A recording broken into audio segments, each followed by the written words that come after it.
I want you to close your eyes. I would love for you to imagine a world that is less extreme. I'm not asking you to imagine a perfect world or a utopia. This is not possible. This can never exist. I just want you to imagine the current world that we are living in, but just turn down about 100 notches.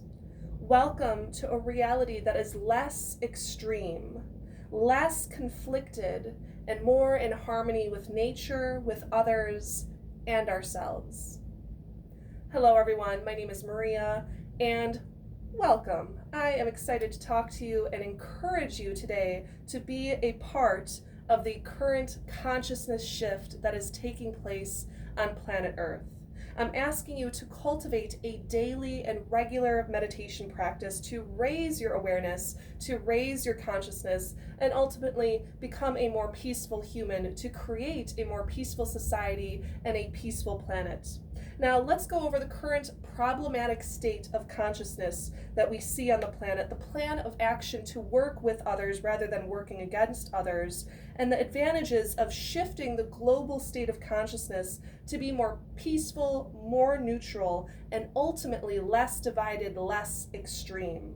Now, the current problem that we're facing is that there's so much division, separation, hate, and ego on planet Earth. All of this hate and division is caused from right up here, that big human ego. This extreme state of human consciousness has brought about so many wars, the wars that we currently see in the Middle East, the war against Ukraine and Russia, and the climate change that we see on Earth. Ultimately, a lot of this is caused by us. It's us. So I would love to share with you an inspiring piece of inspiration. It's by one of my favorite teachers. Her name is Teal Swan. She says, "And consciousness is a state of mind where you develop the ability to hold space for extremes." My therapist explained from her perspective, this is an important part of the development of both mental and emotional maturity. For example, if I'm starting a new job, I may be afraid and reluctant to start that new job, but also excited and ready. If I haven't developed the capacity to be present with that contradiction, I will be desperate to side with or line up with one of these contradictory truths. It will lead to confusion. Teal Swan. So I would love for us to just take a little pause and digest that. Have you ever even thought, like, wow, my mind tends to go to the extremes? Or maybe when you heard that quote, you thought, actually, I am rather a more neutral person. So notice what it brings up for you and allow yourself to take a pause and just notice. Now, don't get down on yourself, depressed, or overwhelmed by all that I mentioned, the current state of consciousness that we're currently in, because there is a solution. Ultimately, the solution is to be the change that you wish to see in the world. As cheesy as that might sound, it's the truth. We all have to pick up this regular, daily meditation practice of raising our state of consciousness, raising our awareness, and ultimately becoming more peaceful with ourselves, others, and with nature. Now, I would love to share another inspiring quote by one of my other favorite teachers. His name is Ramana Maharshi. He says, "Pure consciousness, which is the heart, includes all, and nothing is outside or apart from it. That is the ultimate truth."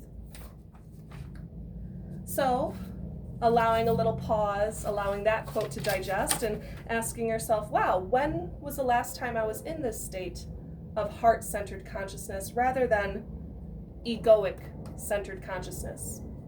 Now, the advantages of shifting the global state of consciousness to be more peaceful, more neutral, is you do sense this immediate impact of being more at peace with yourself. Once you have that regular meditation practice, you will feel more at peace with yourself and others immediately.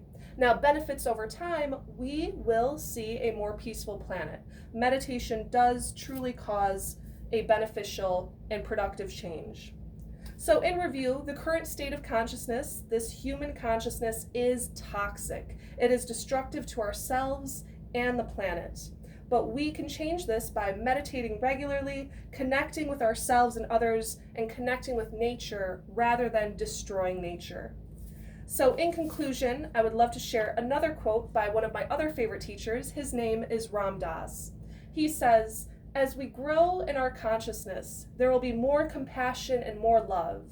And then the barriers between people, between religions, and between nations will begin to fall." So break down those barriers today, pick up a meditation practice, and be the change, this peaceful change that you wish to truly see in the world.